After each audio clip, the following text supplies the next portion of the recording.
Chandragupta one తర్వాత గుప్త సామ్రాజ్య పాలకుడి ఉత్తర భారతదేశంలోని 9 మంది రాజులను, దక్షిణ భారతదేశంలోని 12 మంది రాజులను ఓడించి గొప్ప విజేతగా నిలిచింది ఎవరు? Hi friends, this is Prasanna. ఈ వీడియోలో మనము 6th క్లాస్ హిస్టరీలోని రాజ్యాలు మరియు సామ్రాజ్యాలు లెసన్కి ప్రాక్టీస్ చేసి చూద్దాం. ఈ వీడియో మీకు నచ్చినట్లయితే లైక్ చేసి హైప్ చేయగలరు. మీరు హైప్ చేయడం ద్వారా ఈ వీడియో మరికొంతమందికి రికమెండ్ అవుతుంది. ఈ వీడియో పూర్తిగా చూసిన తర్వాత మీ ఒపీనియన్ను కామెంట్ రూపంలో ఖచ్చితంగా తెలియజేయగలరు. ఈ లెసన్లోని ఫస్ట్ బిట్, కళింగ యుద్ధం గురించి అశోకుని ఏ శిలాశాసనం ప్రస్తావిస్తుంది? ఆప్షన్ ఏ 11వ రాతి శాసనం, ఆప్షన్ బి 13వ రాతి శాసనం, ఆప్షన్ సి 12వ రాతి శాసనం, ఆప్షన్ డి 14వ రాతి శాసనం. కరెక్ట్ ఆన్సర్ ఆప్షన్ బి 13వ రాతి శాసనం. కళింగ యుద్ధానికి సంబంధించిన అశోకుని రాతి శాసనం 13వ రాతి శాసనంలో లభించింది. ఇందులో యుద్ధం యొక్క తీవ్రత మరియు దానివల్ల కలిగిన పశ్చాత్తాపం ప్రస్తావించబడ్డాయి. నెక్స్ట్, కింది వాక్యాలను పరిశీలించండి. ప్రకటన ఏ, చంద్రగుప్త మౌర్యుడు మగధ రాజ్యాన్ని స్థాపించాడు. కారణం ఆర్, అతను కౌటిల్యుని సహాయంతో నంద వంశాన్ని ఓడించాడు. సరైన ఆప్షన్ను ఎంచుకోండి. ఆప్షన్ ఏ మరియు ఆర్ రెండు నిజం, కానీ ఆర్ అనేది ఏకి సరైన వివరణ కాదు. ఆప్షన్ బి ఏ నిజం కానీ ఆర్ తప్పు. ఆప్షన్ సి ఏ మరియు ఆర్ రెండు నిజం మరియు ఆర్ అనేది ఏకి సరైన వివరణ. ఆప్షన్ డి ఏ తప్పు కానీ ఆర్ నిజం. కరెక్ట్ ఆన్సర్ ఆప్షన్ సి, ఏ మరియు ఆర్ రెండు నిజం మరియు ఆర్ అనేది ఏకి సరైన వివరణ. చంద్రగుప్త మౌర్యుడు తన గురువైన కౌటిల్యుడి అంటే చాణక్యుడు వ్యూహాత్మక సహాయంతో నంద వంశరాజులను ఓడించి మగధ కేంద్రంగా శక్తివంతమైన మౌర్య సామ్రాజ్యాన్ని స్థాపించాడు. కాబట్టి ప్రకటన మరియు కారణం రెండు సరైన వివరణ. నెక్స్ట్,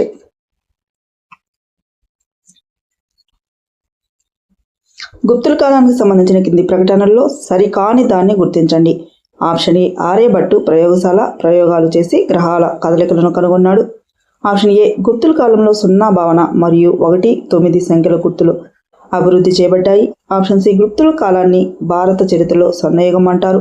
ఆప్షన్ డి, హూనుల దండయాత్రల వల్ల గుప్త సామ్రాజ్యం అంతరించింది. Correct answer option A, Aryabhatta ప్రయోగశాల ప్రయోగాలు చేసి గ్రహాల కదలికలను కనుగొన్నాడు. గుప్తుల కాలంలో ఆర్యభట్టు వంటి శాస్త్రవేత్తలు ఎలాంటి ప్రయోగశాల ప్రయోగాలు లేకుండానే కేవలం ఖగోళ పరిశీలనలు మరియు గణిత ఊహల ద్వారానే నక్షత్రాలు గ్రహాల కదలికలను కనుగొన్నారు. ఆప్షన్ ఏలో ల్యాబ్ ప్రయోగాలు చేశాడని ఇవ్వడం వల్ల అది సరికాని వాక్యం అవుతుంది. నెక్స్ట్, పల్లవరాజు మొదటి మహేంద్రవర్మ ప్రవేశపెట్టిన నూతన ద్రవిడ వాస్తుశిల్ప కళా రీతిని ఏమని పిలుస్తారు? ఆప్షన్ ఏ, రాజసింహ రీతి, ఆప్షన్ బి మామల్ల రీతి, ఆప్షన్ సి మహేంద్రుని రీతి, ఆప్షన్ డి పంచపాండవ రీతి. కరెక్ట్ ఆన్సర్ ఆప్షన్ సి మహేంద్రుని రీతి. పల్లవ వంశానికి చెందిన తొలి రాజులలో ఒకరైన మొదటి మహేంద్రవర్మ ప్రవేశపెట్టిన నూతన ద్రవిడ వాస్తుశిల్పకళను మహేంద్రుని రీతి అంటారు. దీనిపై మొఘలయాల ప్రభావం స్పష్టంగా కనిపిస్తుంది. నెక్స్ట్, శాతవాహన వంశానికి సంబంధించి కింది వాటిలో సరైన జత ఏది? ఆప్షన్ ఏ, సముద్రాధీశ్వర యజ్ఞశ్రీ శాతకర్ణి. ఆప్షన్ బి, శాతవాహనుల గొప్ప రాజు గౌతమిపుత్ర శాతకర్ణి. ఆప్షన్ సి, శాతవాహన రాజధాని విజయపురి. ఆప్షన్ డి, శాతవాహనుల పరిపాలన కాలం 500 సంవత్సరాలు. కరెక్ట్ ఆన్సర్ ఆప్షన్ బి, శాతవాహనుల గొప్ప రాజు గౌతమిపుత్ర శాతకర్ణి. శాతవాహన రాజులందరిలో గౌతమిపుత్ర శాతకర్ణి అత్యంత గొప్ప పాలకుడు. అతను శకులు, యవనులు, పహ్లావులను ఓడించి సముద్రాధీశ్వర అని బిరుదు పొందాడు. శాతవాహనుల రాజధాని దాండికటకం మరియు వారు 300 సంవత్సరాలు పాలించారు. నెక్స్ట్, మౌర్య సామ్రాజ్యం మరియు అశోకుని ధర్మానికి సంబంధించి కింది వాటిని జతపరచండి. కాలం 1 మొగస్తనీస్, చాణక్యుడు, దమ్మము, జాతీయ చిహ్నం. కాలం 2 అర్థశాస్త్రము, ఇండికా, సారనాథ్ స్తంభం, ప్రాకృత పదం. జతపరిచినట్లయితే మొగస్తనీస్ 1కి ఇండికా అంటే బి, 1కి బి. చాణక్యుడు 2కి ఏ, అర్థశాస్త్రం రచించాడు. దమ్మము అనేది ప్రాకృత పదం, 3కి డి. 4కి సి, సారనాథ్ స్తంభం. కరెక్ట్ ఆప్షన్ బి అవుతుంది. మొగస్తనీస్ రచించిన గ్రంథం ఇండికా, చాణక్యుడి ప్రసిద్ధ గ్రంథం అర్థశాస్త్రం. ధర్మము అనే పదాన్ని ప్రాకృతంలో దమ్మము అంటారు. సారనాథ్ స్తంభంపై గల సింహాల గుర్తును భారతదేశ జాతీయ చిహ్నంగా స్వీకరించారు. నెక్స్ట్, ఒక దేశం యొక్క అధికారిక చిహ్నంగా మరియు సార్వభౌమాధికారానికి ప్రతీకగా ఉండే భారత జాతీయ చిహ్నంలో కింది ఏ జంతువు దిగువ భాగాన ఎడమ వైపున ఉంటుంది? ఆప్షన్ ఏ ఎద్దు, ఆప్షన్ బి సింహం, ఆప్షన్ సి గుర్రం, ఆప్షన్ డి ఏనుగు. కరెక్ట్ ఆన్సర్ ఆప్షన్ సి గుర్రం. జాతీయ చిహ్నం యొక్క పీఠం మధ్యలో ధర్మచక్రం ఉండగా దానికి కుడివైపున ఎద్దు మరియు ఎడమవైపున గెంతుతున్న గుర్రం ఉంటాయి. నెక్స్ట్, చంద్రగుప్త విక్రమాదిత్యుని చంద్రగుప్త II ఆస్థానంలోని నవరత్నాలలో నిఘంటుకర్త ఎవరు? ఆప్షన్ ఏ హరిసేనుడు, option B Dhanvantari, option C Kalidasa, option D Amarasimha. Correct answer option D Amarasimha. Chandragupta II విక్రమాదిత్యుని ఆస్థానంలో 9 మంది గొప్ప పండితులు ఉండేవారు. వీరిని నవరత్నాలు అంటారు. వారిలో అమరసింహుడు నిఘంటుకర్తగా ప్రసిద్ధి చెందాడు. నెక్స్ట్, కింది వాక్యాలను పరిశీలించండి. ప్రకటన ఏ, ఇక్ష్వాకులు తమ రాజ్యాన్ని బలపరచుకోవడానికి ఇతర తెగల వారితో వివాహ సంబంధాలను ఏర్పాటు చేసుకున్నారు. కారణం ఆర్, వారు రామాయణంలోని శ్రీరాముని వారసులుగా చెప్పుకుంటారు. సరైన ఆప్షన్ను ఎంచుకోండి. ఆప్షన్ ఏ మరియు ఆర్ రెండు నిజం, కానీ ఆర్ అనేది ఏకి సరైన వివరణ కాదు. ఆప్షన్ బి ఏ మరియు ఆర్ రెండు నిజం మరియు ఆర్ అనేది ఏకి సరైన వివరణ. ఆప్షన్ సి ఏ నిజం కానీ ఆర్ తప్పు. ఆప్షన్ డి ఏ తప్పు కానీ ఆర్ నిజం. కరెక్ట్ ఆన్సర్ ఆప్షన్ ఏ మరియు ఆర్ రెండు నిజం కానీ ఆర్ అనేది ఏకి సరైన వివరణ కాదు. ఇక్ష్వాకులు తమ రాజ్యాన్ని సుస్థిరపరచుకోవడానికి ఇతర తెగల వారితో వివాహ సంబంధాలు ఏర్పరచుకున్నారు అనేది నిజం. అలాగే వారు శ్రీరాముని వారసులుగా చెప్పుకున్నారు అనేది కూడా నిజం. అయితే శ్రీరాముని వారసులు కావడం అనేది వివాహ సంబంధాలు చేసుకోవడానికి గల కారణం కాదు, కాబట్టి వివరణ సరైనది కాదు. నెక్స్ట్, భారతదేశంలో ల్యాబ్ ప్రయోగాలు లేకుండానే భూమి గుండ్రంగా ఉందని మరియు అది సూర్యుని చుట్టూ తిరుగుతుందని గుప్తుల కాలంలోనే కనుగొన్నారు. కింద ఇవ్వబడిన అంశాలలో సరికాని దానిని గుర్తించండి. ఆప్షన్ ఏ భూమికి సూర్యునికి మధ్య బుధుడు అడ్డు వచ్చినప్పుడు గ్రహణాలు ఏర్పడతాయి. ఆప్షన్ బి గుప్తుల కాలం నాటి శాస్త్రవేత్తలకు గురుత్వాకర్షణ శక్తి గురించి తెలుసు. ఆప్షన్ సి వారు నక్షత్రాలు మరియు గ్రహాల కదలికను గమనించారు. ఆప్షన్ డి ఈ ఆవిష్కరణలు ఆధునిక శాస్త్రవేత్తల పరిశోధన ద్వారా నిజమని నిరూపించబడ్డాయి. కరెక్ట్ ఆన్సర్ ఆప్షన్ ఏ భూమికి సూర్యునికి మధ్య బుధుడు అడ్డు వచ్చినప్పుడు గ్రహణాలు ఏర్పడతాయి. గుప్తుల కాలం నాటి ఖగోళ శాస్త్రవేత్తలు సూర్యునికి భూమికి మధ్య చంద్రుడు అడ్డు వచ్చినప్పుడు సూర్యగ్రహణం ఏర్పడుతుందని కనుగొన్నారు. ఆప్షన్ ఏలో బుధుడు అని ఇవ్వడం వల్ల అది సరికాని అంశం. నెక్స్ట్, పల్లవ రాజవంశం తమిళనాడులోని కాంచీపురం నుండి ఏ సంవత్సరాల మధ్య కాలంలో దక్షిణ భారతదేశాన్ని పరిపాలించింది? ఆప్షన్ ఏ క్రీస్తుపురం 322 నుండి క్రీస్తుపూర్వం 187 వరకు. ఆప్షన్ బి క్రీస్తుపూర్వం 313 నుండి క్రీస్తు శకం 543 వరకు.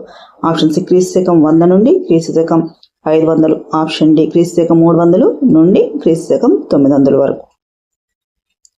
కరెక్ట్ ఆన్సర్ ఆప్షన్ డి క్రీస్తు శకం 300 నుండి క్రీస్తు శకం 900 వరకు.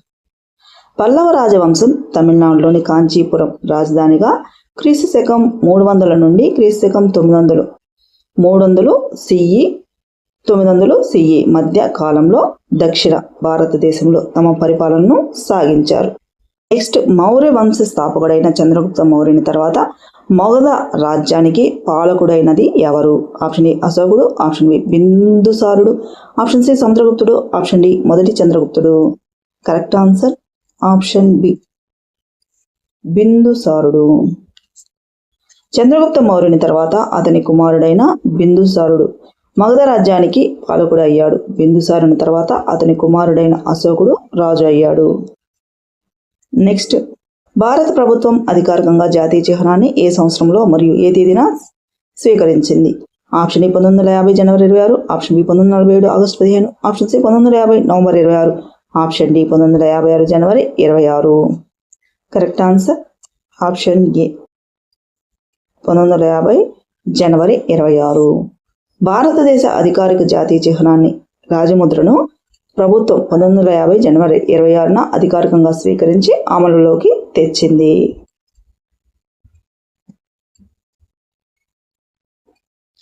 నెక్స్ట్, గాయపడిన ముక్కులకు ప్లాస్టిక్ సర్జరీ చేసిన మొట్టమొదటి భారతీయ శస్త్రచికిత్స నిపుణుడు ఎవరు? ఆప్షన్ ఏ చరకుడు, option B Dhanvantari, option C బ్రహ్మగుప్తుడు, ఆప్షన్ డి సుశ్రుతుడు. Correct answer option D సుశ్రుతుడు.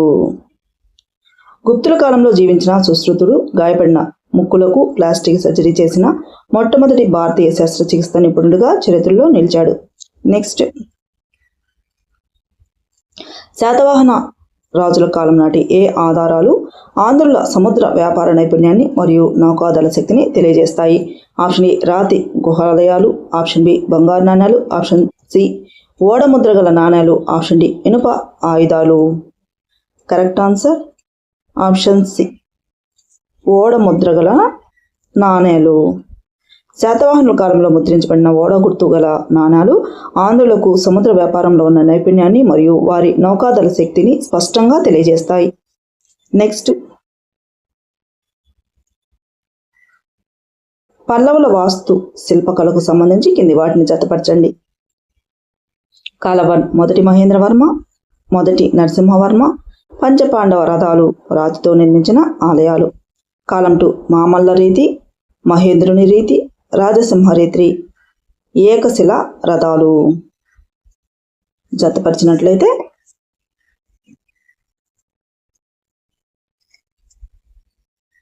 మొదటి మహేంద్రవర్మ 1కి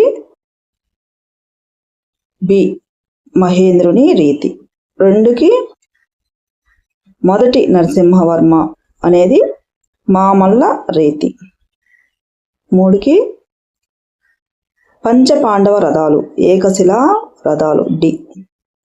రాతితో నిర్మించిన ఆలయాలు రాజసింహ రీతి, 4కి C BADC. Correct option B. మొదటి మహేంద్రవర్మది మహేంద్రుని రీతి, మొదటి నరసింహవర్మది మామల్ల రీతి. మహాబలిపురంలోని పంచపాండవ రథాలు ఏకశిలా నిర్మాణాలు. తర్వాత కాలంలో రాతితో నిర్మించిన ఆలయాలు రాజసింహ రీతికి చెందినవి. నెక్స్ట్, కింది వాక్యాలను పరిశీలించండి. ప్రకటన ఏ గుప్తుల కాలాన్ని భారతదేశ చరిత్రలో స్వర్ణయుగం అంటారు. కారణమార్ వీరి కాలంలో శాస్త్ర విజ్ఞానం, జ్యోతిష్య శాస్త్రం, గణితం మరియు సాహిత్య రంగాలలో అనేక గొప్ప ఆవిష్కరణలు జరిగాయి. సరైన ఆప్షన్ను ఎంచుకోండి. ఆప్షన్ ఏ మరియు ఆర్ రెండు నిజం, కానీ ఆర్ అనేది ఏకి సరైన వివరణ కాదు. ఆప్షన్ బి ఏ మరియు ఆర్ రెండు నిజం మరియు ఆర్ అనేది ఏకి సరైన వివరణ. ఆప్షన్ సి ఏ నిజం కానీ ఆర్ తప్పు. ఆప్షన్ డి ఏ తప్పు కానీ ఆర్ నిజం. కరెక్ట్ ఆన్సర్ ఆప్షన్ బి ఏ మరియు ఆర్ రెండు నిజం మరియు ఆర్ అనేది ఏకి సరైన వివరణ. గుప్తుల కాలంలో సాహిత్య, గణిత, వైద్య, ఖగోళ, లోహ రంగాలలో అద్భుతమైన ఆవిష్కరణలు, శాస్త్రీయ అభివృద్ధి జరగడం వల్లే ఆ కాలాన్ని భారత చరిత్రలో స్వర్ణయుగంగా అభివర్ణిస్తారు. నెక్స్ట్, ఆయుర్వేద వైద్యానికి సంబంధించి ప్రాథమిక గ్రంథమైన చరక సంహితను రచించిన ప్రసిద్ధ వైద్యుడు ఎవరు? ఆప్షన్ ఏ సుశ్రుతుడు, ఆప్షన్ బి చరకుడు, option C Dhanvantari, option D Amarasimha. Correct answer option B చరకుడు. గుప్తుల కాలానికి చెందిన ప్రసిద్ధ వైద్యుడు చరకుడు ఆయుర్వేద వైద్యానికి ప్రాథమిక గ్రంథమైన చరక సంహితను రచించాడు. నెక్స్ట్, శాతవాహనుల కాలానికి చెందిన ప్రసిద్ధ బౌద్ధ వేదాంతి ఆచార్య నాగార్జునుడు ఏ రాజుల కాలంలో జీవించాడని చెప్పబడుతున్నది? ఆప్షన్ ఏ మౌర్యుల కాలంలో, ఆప్షన్ బి గుప్తుల కాలంలో, ఆప్షన్ సి శాతవాహనుల కాలంలో, ఆప్షన్ డి ఇక్ష్వాకుల కాలంలో. కరెక్ట్ ఆన్సర్ ఆప్షన్ సి శాతవాహనుల కాలంలో. ప్రసిద్ధ బౌద్ధ వేదాంతి మరియు శాస్త్రవేత్త అయిన ఆచార్య నాగార్జునుడు శాతవాహన రాజుల కాలంలో నివసించాడు. వీరి కాలంలో నాగార్జునకొండ మరియు అమరావతి ప్రముఖ బౌద్ధ క్షేత్రాలుగా వెలుసిల్లాయి. నెక్స్ట్, కింది వాటిలో సరికాని వాక్యాన్ని గుర్తించండి. ఆప్షన్ ఏ అశోకుడు రోడ్లకు ఇరువైపులా చెట్లు నాటించాడు మరియు బావులు తవ్వించాడు.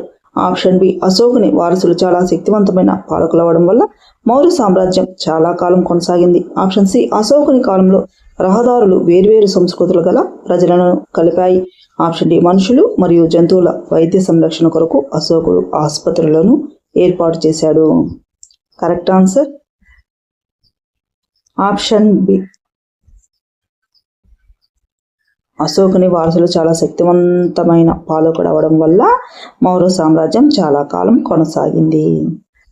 అశోకుని వారసులు బలహీనులు మరియు అసమర్థులు కావడం వల్లే మౌర్య సామ్రాజ్యం పతనమైంది. ఆప్షన్ బిలో వారు చాలా శక్తివంతమైన పాలకులను ఇవ్వడం వల్ల అది సరికాని వాక్యం అవుతుంది.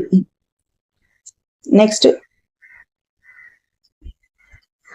జాతి చిహ్నం దిగున లిఖించబడి ఉన్న సత్యమేవ జయతే సత్యం జయిస్తుంది అనే వాక్యం ఏ ఉపనిషత్తు నుండి గ్రహించబడింది? Option A Mundaka Upanishad, option B Kathopanishad, option C Chandogya Upanishad, option D Ishavasyopanishad. Correct answer option A Mundakopanishad. జాతి చిహ్నం దిగున ఉండే సత్యమేవ జయతే అనే సూక్తి మండుక ఉపనిషత్తు నుండి గ్రహించబడింది అని దీని అర్థం సత్యమే జయిస్తుంది. నెక్స్ట్, పల్లవుల కాలం నాటి వాస్తు శిల్పకళా మార్పుల గురించి కింది వాటిలో సరైనది ఏది? ఆప్షన్ ఏ రాతితో నిర్మించే ఆలయాల నుంచి ఇటుకల నిర్మాణాలకు మారడం, ఆప్షన్ బి గుహాలయాలు నుంచి కేవలం కాంస్య విగ్రహాల తయారీకి మారడం, ఆప్షన్ సి రాతిని తొలిచి నిర్మించే ఆలయాలు నుంచి రాతితో నిర్మించే ఆలయాల స్థాయికి మారడం, ఆప్షన్ డి కట్టడాల నుంచి పూర్తిగా చిత్రలేఖనానికి మారడం. కరెక్ట్ ఆన్సర్ ఆప్షన్ సి రాతిని తొలిచి నిర్మించే ఆలయాల నుంచి రాతితో నిర్మించే ఆలయ స్థాయికి మారడం. పల్లవ రాజుల కాలంలో దక్షిణ భారతదేశ వాస్తుశిల్పకళలో ఒక గొప్ప మార్పు వచ్చింది. అది రాతిని తొలిచి నిర్మించే ఆలయాల స్థాయి నుండి రాతితో నిర్మించే ఆలయాల స్థాయికి రూపాంతరం చెందింది. నెక్స్ట్, చంద్రగుప్త వన్ తర్వాత గుప్త సామ్రాజ్య పాలకుడి ఉత్తర భారతదేశంలోని 9 మంది రాజులను, దక్షిణ భారతదేశంలోని 12 మంది రాజులను ఓడించి గొప్ప విజేతగా నిలిచింది ఎవరు? Option A Chandragupta 2, option B చంద్రగుప్తుడు, ఆప్షన్ సి కుమారగుప్తుడు, ఆప్షన్ డి బ్రహ్మగుప్తుడు. కరెక్ట్ ఆన్సర్ ఆప్షన్ బి సముద్రగుప్తుడు. మొదటి చంద్రగుప్తుని కుమారుడైన సముద్రగుప్తుడు ఉత్తర భారతదేశంలో 9 మంది రాజులను, దక్షిణ భారతదేశంలో కంచి వరకు 12 మంది రాజులను ఓడించి ఓటమి ఎరుగని గొప్ప విజేతగా నిలిచాడు. నెక్స్ట్, శాతవాహనులు తమ పరిపాలనను ఏ ముఖ్య కేంద్రం నుండి సాగించారు? Option A Vijayapuri, option B Kanchipuram, option C Pataliputra, option D Dhanyakataka. Correct answer option D Dhanyakataka. శాతవాహనులు గుంటూరు జిల్లాలోని అమరావతి సమీపంలో కృష్ణానది తీరాన ఉన్న ధాన్య కటకంను ప్రధాన రాజధానిగా చేసుకుని సుమారు 300 సంవత్సరాలు పరిపాలించారు. నెక్స్ట్, అశోకుని ధర్మం యొక్క ప్రధాన సూత్రాలలో కింది వాటిలో లేనిది ఏది? ఆప్షన్ ఏ తల్లిదండ్రుల పట్ల విధేయత కలిగి ఉండాలి. ఆప్షన్ బి జంతువుల పట్ల దయ కలిగి ఉండాలి. ఆప్షన్ సి ఇతర మతాలను తీవ్రంగా విమర్శించవచ్చు. ఆప్షన్ డి మానవ జాతి సంక్షేమానికి కృషి చేయాలి. కరెక్ట్ ఆన్సర్ ఆప్షన్ సి ఇతర మతాలను తీవ్రంగా విమర్శించవచ్చు. అశోక ధర్మం ప్రకారం ఇతర మతాలను ఎప్పుడూ విమర్శించరాదు అనేది ముఖ్య సూత్రం. ఆప్షన్ సిలో తీవ్రంగా విమర్శించవచ్చు అని ఇవ్వడం వల్ల అది ధర్మ సూత్రాలలో లేని సరికాని అంశం అవుతుంది. ఈ వీడియో మీకు నచ్చినట్లయితే లైక్ చేసి హైప్ పాయింట్స్ ఇవ్వగలరు. ఈ వీడియో పూర్తిగా చూసిన తర్వాత మీ ఒపీనియన్ కామెంట్ రూపంలో ఖచ్చితంగా తెలియజేయగలరు. Thank you.